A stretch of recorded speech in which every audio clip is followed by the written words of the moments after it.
Salut les familles, c'est Grâce de Penser Entreprendre. Bienvenue sur notre chaîne. Ici, on vous donne envie d'entreprendre, de croire en vos projets et surtout en vos idées.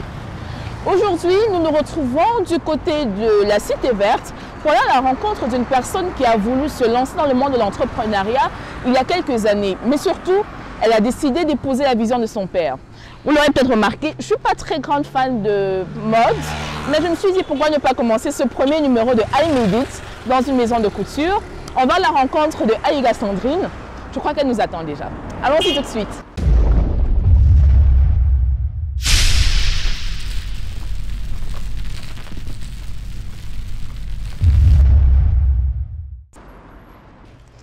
Coucou Sandrine. Bonjour, bienvenue. Merci de nous recevoir. Ouais. Alors les teams, je vous disais tout à l'heure, j'entre dans le monde de la mode. Je suis complètement étrangère à cet espace, mais en tout cas, je pense qu'avec Sandrine, on va en apprendre davantage. Et surtout, peut-être que vous aurez envie de vous lancer dans le monde de la couture, pourquoi pas. Allez, on va à l'intérieur. Ici, je vous présente Comfort, qui est la principale piqueuse, parce que dans un atelier, il y a des modélistes, il y a des stylistes, il y a ceux qui piquent. Et dans le cas particulier du mien, c'est moi qui fais la coupe, donc la plupart sont souvent des piqueurs. Voilà. Voilà. Et là, nous sommes dans la confection, sur la confection d'une tenue africaine pour un mariage traditionnel. Donc, c'est constitué d'un bustier et d'une longue jupe poisson à panneaux. Donc, c'est pour cela que la cliente, n'ayant pas une forte poitrine, nous renforçons sa poitrine en ajoutant des bonnets. Et il y aura un voile transparent au-dessus pour créer une illusion de nudité. Okay, voilà, donc c'est la tenue sur laquelle nous travaillons. J'ai hâte de voir à quoi ça va ressembler. Après, qui sait? Une chose dessus, ça sera joli. Donc. Ok, merci beaucoup, merci infiniment. Et là, de l'autre côté, c'est quel poste de travail? Okay. Ah oui, ça va. Okay. L'autre côté, c'est la table de coupe. C'est là où se dessinent, se font les patrons, se coupent tout ce que nous confectionnons. Donc, c'est là-bas que nous faisons tout ça. C'est le propre de l'entrepreneur. Voilà. Donc, nous sommes en mode marathon, on n'a pas le temps d'arranger les choses. J'imagine un peu, est-ce que vous êtes déjà arrivé d'avoir des clients mécontents? Et dans ce cas-là, comment est-ce que vous réagissez? Comment est-ce que vous réajustez la commande ou la demande de votre client? Comme dans toute activité, peut arriver qu'on ait des mécontents. Je ne peux pas me vanter de faire du 100%. Mais nous trouvons toujours un terrain d'entente. On était avec Sandrine, on va la retrouver tout à l'heure pour notre interview. Vous avez vu, voulez-vous faire des tenues africaines, de mode occidentale? N'hésitez pas à venir à son atelier. Vous pouvez nous situer par rapport à la localisation, c'est ça qu'on dit? Oui, la localisation. Voilà. Ouais. Nous sommes, l'atelier Salia est situé au centre commercial de la Cité Verte. Nous sommes là depuis 25 ans environ, donc c'est une vieille adresse. Oui, entrez madame. Bonjour. Bonjour madame. Je suis bien à l'atelier de couture Salia. Oui, c'est bien l'atelier de couture Salia. Oui, pardon, je cherche madame Sandrine. Ok, elle est là. Oui, je peux la voir s'il vous plaît? Oui, vous avez pris rendez-vous avec elle madame? Oui, elle a dit 13h et là il est 13h. Ah, ok, madame. S'il vous plaît, prenez place. Je l'annonce à l'intérieur, s'il vous plaît, madame. Ok, merci. Okay. Bonjour, madame Ateke. Bonjour. Que puis-je faire pour vous? Oui, j'ai mariage la semaine prochaine et j'aimerais bien me faire une robe de soirée. Oui. Puis-je voir le tissu? Pourrais-je savoir quel est le thème de la cérémonie? C'est pour le soir ou en journée? C'est pour le soir. Ok. Donc, et souhaiterez-vous avoir plutôt une longue robe ou une courte robe? Une longue, mais j'ai pas vraiment d'idée. J'ai pas d'idée. Ok. Ok. Au vu du tissu, je vous proposerai déjà. Nous avons affaire à une dentelle, donc je verrai bien dans une longue robe poisson. Bustier, si ça ne vous gêne pas d'être un peu décolleté le soir. Ok. Ouais. Donc, pour cela, je pourrais faire peut-être un croquis et vous montrer ce que je pense pouvoir confectionner avec ça, si ça vous arrange. Ok. Alors, Madame Aïga, on parlait tout à l'heure de vos clientes qui arrivent. Oui, Je vois là une très très belle pièce de tissu. oui, c'est une dentelle D'accord. bordée de séquins. Dentelle de séquins. Oui. Je disais tout à l'heure que le langage, je suis larguée. Mais certainement à vos côtés, je vais en apprendre davantage. Alors, qu'est-ce que vous comptez faire avec... Elle vous a dit qu'elle n'avait pas une grande idée de ce qu'elle a envie de faire. Vous lui avez proposé un bustier. Oui, c'est pour une soirée. Et au vu de la dentelle, je lui propose plutôt une tenue glamour. Donc, elle sera longue, avec une forme assez ajustée, donc poisson avec un bas qui se relâche. Avec un bas qui se relâche, d'accord. Un bustier avec un corsage. Un bustier qui sera plutôt corseté pour souligner la taille et pour mettre en valeur la poitrine de la cliente. Ok, j'ai vu qu'elle était un peu jeune pour une maison de couture qui a 25 ans. Je suppose que madame vient depuis plusieurs générations, j'ai envie de dire. On va lui donner peut-être la parole. Oui. Non. Elle est jeune. Bon, j'ai habillé d'abord sa mère. Donc, je ne fais que continuer le travail au sein de la famille. Elle a fait confiance en votre travail. Je voilà. disais tout à l'heure, la team, il faut venir faire vos habits ici. Ok? Et je disais encore au début de mon propos qu'on ne sait jamais, ça peut susciter des vocations. Le monde de l'entrepreneuriat, il est grand, il est vaste. Ben, lâchez-vous. Tout à l'heure, on était dans la merveilleuse maison de couture de Madame Salia. En tout cas, maison Salia, autant pour moi, il ne faudrait pas que je change le nom, sinon on se perd. Et en ce moment, on s'apprête à recevoir celle qui a décidé de continuer à faire vivre le nom de son époux et surtout la mémoire de son œuvre dans le monde de l'entrepreneuriat et plus précisément de la couture au Cameroun. Je reçois donc Madame Nissom. Madame Nissom, bonjour. Bonjour. Merci d'avoir accepté notre invitation. Vous allez bien? C'est un plaisir. Vous allez bien? Oui, ça va. Ça n'a pas été trop difficile de se retrouver? Embouteillage, pas difficile pour me retrouver, mais les embouteillages... Ah, ben, j'imagine. On a beaucoup de mal à se déplacer dans la ville de Yaoundé. Ok, d'accord. Si on entrait directement dans le plat de résistance, on a visité votre maison de couture, on a vu les merveilles que vous arrivez à produire. Et au moment où on visitait votre maison, vous nous avez dit que l'une des difficultés que vous trouvez dans le travail que vous êtes en train d'effectuer aujourd'hui, c'est la main-d'œuvre qualifiée. Parce que justement aujourd'hui, la jeunesse a décidé, non pas de se détourner du travail, mais il faut vite apprendre, on bricole, pour ensuite aller chercher ailleurs, alors que le Cameroun n'a pas de nom sur la scène internationale en matière de couture. Alors, si vous commenciez d'abord par nous parler de votre rencontre avec votre époux, pour qu'on comprenne d'où est parti ce nom, d'où est partie cette idée de créer une maison de couture, parce que j'imagine que... de votre temps, on n'avait pas de maison de couture, on ne savait pas ce que c'était que l'industrie de l'habillement et encore moins ce que le Cameroun pouvait produire dans ce domaine-là. Alors, comment est-ce que vous rencontrez votre époux? Nous étions des camarades de classe. À notre époque, il y avait la brimade. C'était les grands de cette époque-là. Dans les années, il y a 40 ans. 40 ans, quand même. 40. On a paix à son âme. Il était très ingénieux.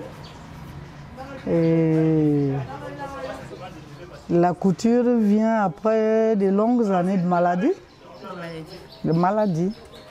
Il était employé de la régie Fercab à l'époque. C'est après la maladie qu'il décide de faire autre chose que le travail. Il ne veut plus être sur la solde de quelqu'un. Alors je lui demande, mais tu vas faire comment pour élever les enfants? Nous étions jeunes. Il m'a dit, Dieu va bénir maman. Ne t'inquiète pas. Dieu a béni. Il dit, mais tu es fou. Tu ne peux pas abandonner un travail pour qu'autre. Il dit, Dieu va bénir maman et Dieu merci, il a béni seulement. Et à ce moment-là, est-ce que votre époux a déjà des connaissances en couture où il se lance C'est le nom de Dieu. On n'a jamais eu de... Oui. Il était très ingénieux. Dieu l'a vraiment... ses mains. Ah ouais. Ça veut dire que même les enfants, ils les habillaient. Vous n'aviez pas besoin d'acheter des vêtements?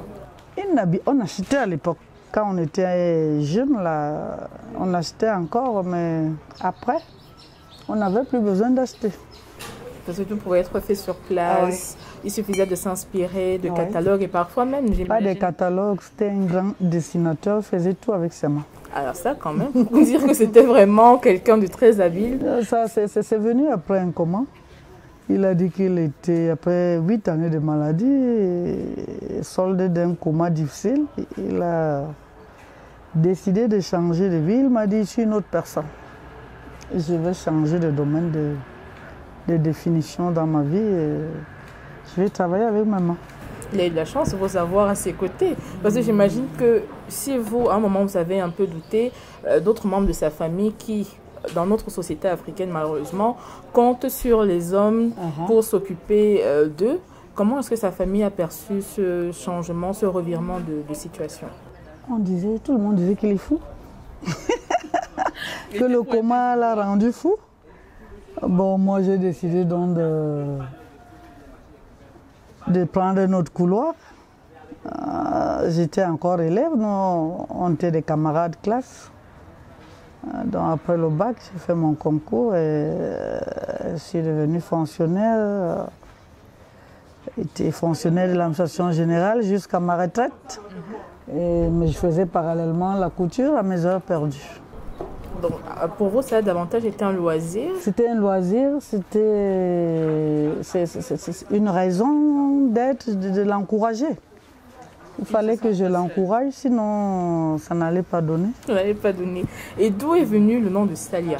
Salia, ça regroupe tous les premiers cycles de noms de nos enfants. Ah bon? Ouais. Pour dire qu'il était ingénieux, c'est-à-dire que il était de bout en bout, ouais. Il a trouvé le moyen d'associer chacune des premières lettres, en tout cas de certaines des lettres de vos enfants pour en former. Les premières. Les toutes premières. S, c'est Sandrine. D'accord. Celle que nous avons rencontrée. A, c'est Arcel. Salia. Salia. L, c'est Lionel. Y, là, c'est Yvan. Et A, c'est André. Ah, quand même. J'imagine que vos enfants aujourd'hui peuvent se targuer de dire non mais voilà, la maison de couture de papa porte leur nom. Ouais. Et dites-moi, si vous nous racontiez peut-être une anecdote, parce que lorsque vous créez Salia, dès le début, il n'a pas été facile d'avoir la clientèle. Vous êtes pointé du doigt. On taxe votre mari de fou parce qu'il sort de la maladie. Comment est-ce que vous arrivez au début à vous faire une clientèle et à la garder jusqu'aujourd'hui? La clientèle était venue facilement parce qu'il était extrêmement doué. Il a commencé par moi-même, dont j'ai été le premier mannequin. Premier mannequin, donc c'est sûr qu'on appréciait vos tenues. Il dessinait les modèles, il n'y avait pas beaucoup de catalogues à l'époque. Il dessine son modèle, il colorie, il calcule, parce qu'en couture, il faut pouvoir calculer. C'est pas en haute couture. On n'est pas passé par la base. Nous sommes entrés directement dans la grande maison de la couture. Donc, dès qu'il dessinait son modèle, il évaluait la quantité de tissu, les fournitures qu'il fallait et tout, il s'y mettait. On observait et dès que j'allais au travail, parce que quand il quitte le travail, il fallait que moi je commence. Quand il quitte le travail, il fallait que je commence et c'est comme ça que dès que je m'habillais, toutes les femmes avaient envie de porter... Elles étaient envieuses, elles voulaient porter le même vêtement. Mais tu as acheté où? Tu as fait quoi? Je dis, mais je n'achète pas. C'est fait à la maison. Comment ça? Et c'est comme ça que j'ai des bouches à oreille, petit à petit. On habillait le prochain, le deuxième, ainsi de suite. Ça a pris corps. De bouche à oreille. Jusqu'à aujourd'hui, vous êtes arrivé, il n'y a pas de plaque. Il n'y a pas de plaque. Moi, c'est quelque chose qui m'a étonné, une maison de couture comme la vôtre. Il n'y a pas de plaque. Mais Dieu seul sait que ça nous a amenés au plus haut sommet. Au plus haut sommet. J'ai cru entendre, et j'espère que vous allez me le confirmer, que vous avez habillé, quand vous parlez de sommet, une personnalité dont, voilà. Je préfère, je ne sais pas s'il faut qu'on taise le nom. Il faut taire le nom. Mais des personnalités des très hautes. Au Cameroun, en Afrique, partout où on a pu être. Et justement, en parlant de l'extérieur, est-ce qu'il vous est arrivé à un moment de vous intéresser à, je ne vais pas parler de formation, mais à la couture à l'extérieur? Comment est-ce que c'était fait à l'extérieur pour vous perfectionner? Par là, je veux dire, est-ce que vous êtes sorti du Cameroun pour exposer ce que vous faisiez? Je suis, oui, plusieurs fois. Plusieurs fois. Et quelle est la fois qui vous a le plus marqué? La foire qui m'a le plus marqué, c'était à Brazzaville. En quelle année? À Brazzaville en 2005. 2005. En 2005. Et qu'est-ce qui se passe à Brazzaville en 2005? À Brazzaville en 2005, j'ai trouvé les Brazzavillois sont des personnes agréables à vivre. Mais la femme, parce que là-bas, j'étais en tant que femme qui représentait la maison de couture Salia. La femme n'est pas émancipée comme la Camerounaise. Je rends grâce à Dieu d'être Camerounaise. Nous sommes indomptables partout. Quand j'arrivais à Brazza en 2012, ou en 2005, je crois. En 2005, beaucoup de femmes ne pouvaient même pas tenir les ciseaux. Alors ils étaient émerveillés de voir. Je m'étais présentée sous le nom d'artiste, pas de nom de fonctionnaire, de voir des femmes qui pouvaient faire de bonnes choses. Ils m'ont proposé à l'époque d'aller former leurs femmes à coudre, ne serait-ce que leur pagne, parce que là-bas on met le pagne. Mais le projet n'a pas donné à cause de mon instabilité, parce qu'après je devais aller en stage à gauche. À droite, il y avait la vie de famille. Non, la vie de famille, les enfants étaient déjà un peu grands, ils pouvaient assumer, le père était plus stable. Moi, je bougeais beaucoup. C'est moi qui représentais la maison partout où on a été. Ils étaient émerveillés. Ils étaient émerveillés. On a gardé des contacts. J'ai été à 3 foires en tout. 3 fois en tout. Ouais, là-bas, au Congo. J'ai participé à 3 foires. 3 fois. Et maintenant, est-ce que j'ose imaginer qu'à cette époque-là, vous êtes des pionniers, même pas que vous êtes vous êtes parmi les pionniers, vous êtes des pionniers. Parmi, mais nul n'est prophète chez soi. Malheureusement, c'est là où je voulais en venir. Nul n'est prophète chez soi. Aujourd'hui, on parle de couture. Il y a beaucoup de maisons de couture au Cameroun, mais lorsqu'on parle de haute couture, très peu savent qui est la maison Salia. En tout cas, ceux qui aujourd'hui s'habillent veulent avoir du Prada, ils veulent avoir du Gucci, alors qu'on fait de bonnes choses. Alors que ça se fait en Chine. Alors que ça se fait en Chine. Et malheureusement, beaucoup de personnes ne le savent pas. Renseignez-vous, d'accord? Renseignez-vous. Ce qu'on fait aujourd'hui, c'est qu'on achète des vêtements en Chine, en Turquie, dans des pays où la main-d'œuvre est low cost. Et ensuite, qu'est-ce qu'on fait? On vient simplement estampiller. 1 kilo. On vient simplement estampiller avec le nom de la marque et puis on vous dit, voilà. C'est ce qui se passe. Nous, on a refusé cette tricherie-là. On a dit, nous sommes Salia et nous restons Salia. Et quelles ont été les difficultés que vous avez rencontrées au courant de votre carrière dans la couture? Les difficultés, bon, elles sont immenses aussi dans le domaine de financement. L'État camerounais ne supporte pas ses artistes. C'est le malheur des artistes au Cameroun. L'artiste chez nous, c'est le danseur, c'est le chanteur. Les autres, là, le peintre? Le peintre? Non, même eux, on ne les amène pas là où ils doivent être. Parce que j'étais au Congo, quand le peintre ou le sculpteur doit passer là, on va applaudir. Ils ne se prennent pas pour rien là-bas. Et l'État les reconnaît en tant que tels, avec tous les accompagnements dont ils ont besoin. Chez nous, ce n'est pas le cas. C'est pour ça que nous sommes encore, que dirais-je, peut-être au 19e siècle, dans ce domaine. On a osé créer la maison des maîtres tailleurs. Ça n'a pas donné jusque-là. J'étais à la création du ministère des PME, pensant qu'on pouvait tirer justement la maison Salia les 100 matricules plus haut. Mais dommage, ça a été créé pour les fonctionnaires, parce que ce sont les fonctionnaires qui participaient dans les foires. Les foires auxquelles j'ai participé ont été payées proprement à mes frais propres. Le gouvernement ne nous a jamais soutenus. Ça veut donc dire qu'aujourd'hui, sur la scène camerounaise, la scène internationale, autant pour moi, l'industrie de l'habillement camerounais n'a pas de nom. On n'a aucun nom. On a lancé quelques noms que je ne peux citer ici. D'accord, je savais ce que je dois aussi m'abstenir. Mais les noms, parce que peut-être tu appartiens à telle tribu, c'était pas il n'y avait pas de valeur. derrière ce nom. Et ça n'a rien donné. Depuis donc, ils ne veulent pas tirer les autres, qui sont pourtant très compétents, comme je vous disais tantôt. Les Camerounais sont indomptables partout. C'est quand j'arrivais quelque part avec les vêtements faits au Cameroun, on ne me croyait pas.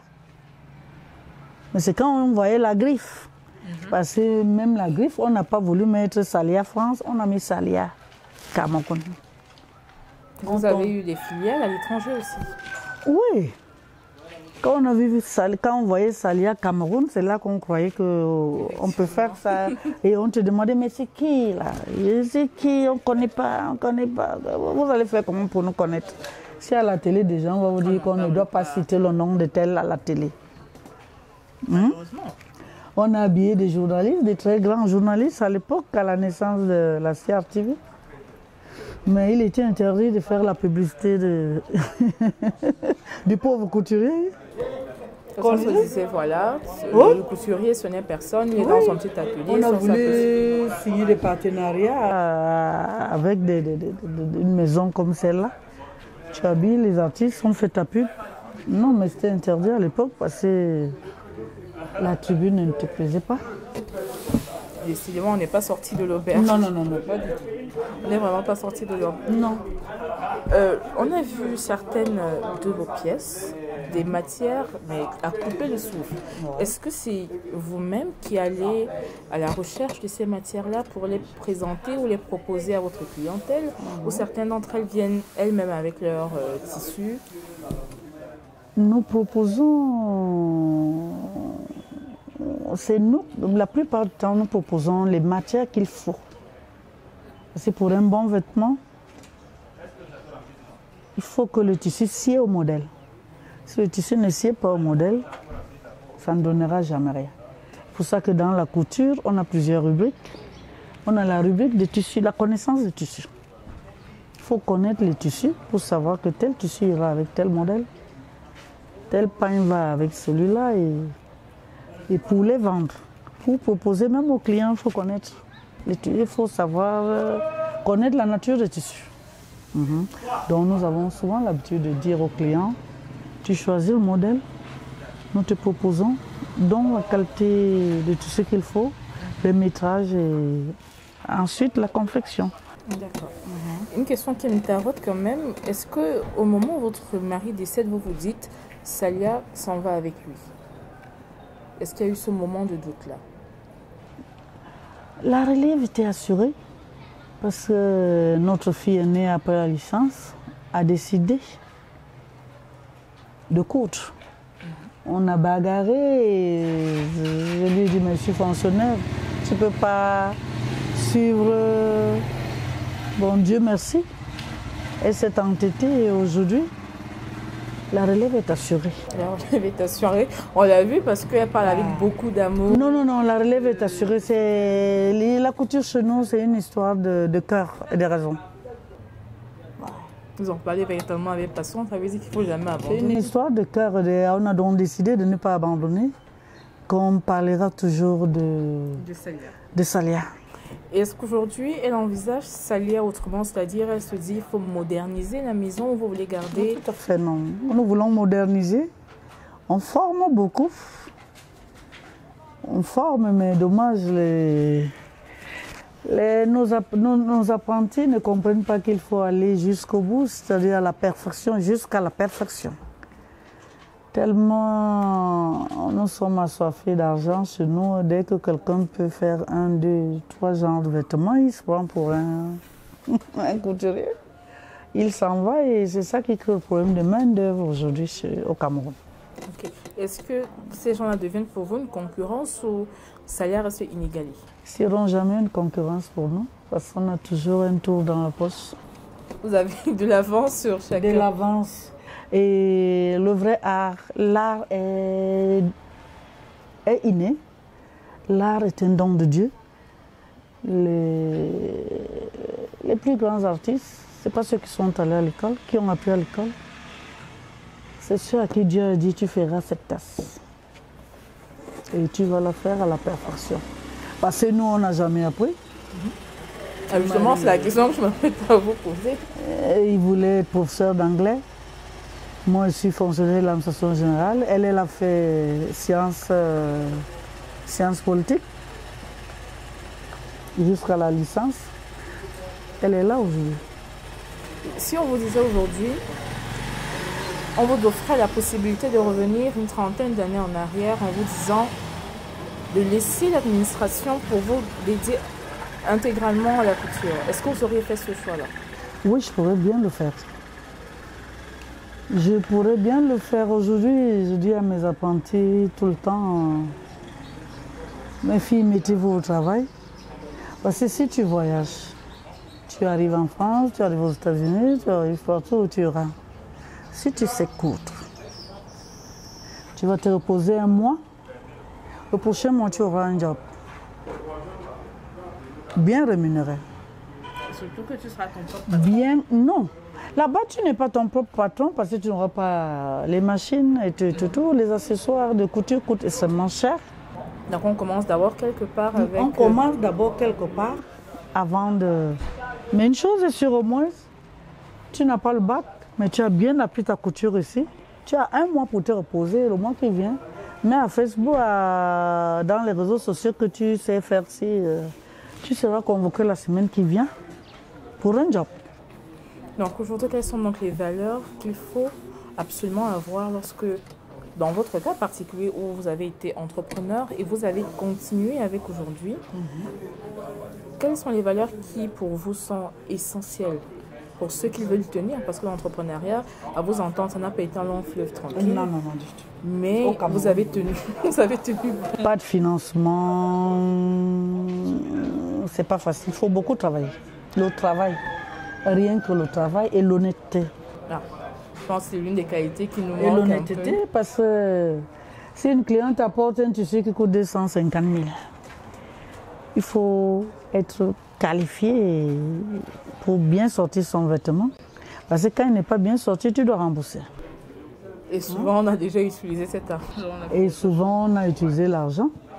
Parce que les tissus, les vrais, coûtent extrêmement cher. Cher. C'est ce qu'on ignore, parce qu'aujourd'hui, on porte un peu de... Parce qu'on ne veut pas apprendre. Comme je disais tantôt, on n'apprend pas. Dans la couture, il y a plusieurs branches. Je peux apprendre la connaissance du tissu. Et je m'arrête à la vente des tissus. Ça fait partie de la couture. Je peux faire la mercerie, c'est-à-dire les accessoires de couture. Eh bien, ça rapporte énormément. Énormément. Et la couture elle-même. Donc il faut être honnête dedans. Il faut prendre la peine d'apprendre. Donc c'est un sacrifice alors qu'il faut consentir. Non, il faut beaucoup de sacrifices. C'est comme vous êtes venu là, il n'y a jamais eu de plaque. C'est de bouche à oreille. Quand on vous habille, vous partez et vous revenez. Non. On est spécialisé aujourd'hui pour les tenues de mariage. Chaque mois, on habille des mariés. Chaque mois. Bon, je ne sais pas si un jour prochain... Très prochainement, nous aurons le plaisir de le faire, de vous habiller.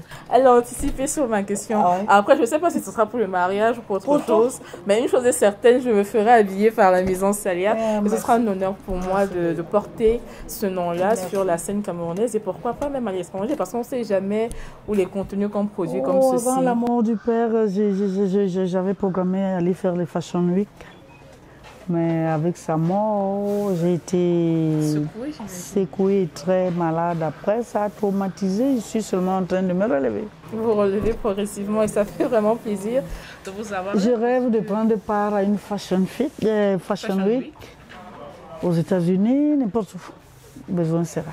On croise les doigts très fort et surtout, on garde les genoux au sol pour que ça se concrétise. Que Dieu nous donne la vie. Je le ferai, ma fille. J'ai confiance. Mesdames et messieurs, c'est ici que s'arrête cet épisode de I Made It avec Madame Nissom, qui venait au nom de la Maison Salia, une maison de couture. Vous avez entendu le jour où j'allais là-bas que j'ai pas grand goût en matière d'habillement et encore moins en matière de haute couture. Vous ferez bien ça. Je suis certaine que très prochainement, comme elle l'a dit, je serai habillée par Salia. Continuez de croire en vos projets, on se dit à très bientôt. Nous habillons les hommes, hein, les gars. N'hésitez pas. Très important de le préciser. N'hésitez pas. Nous sommes là pour vous aussi. À très bientôt, famille. Merci.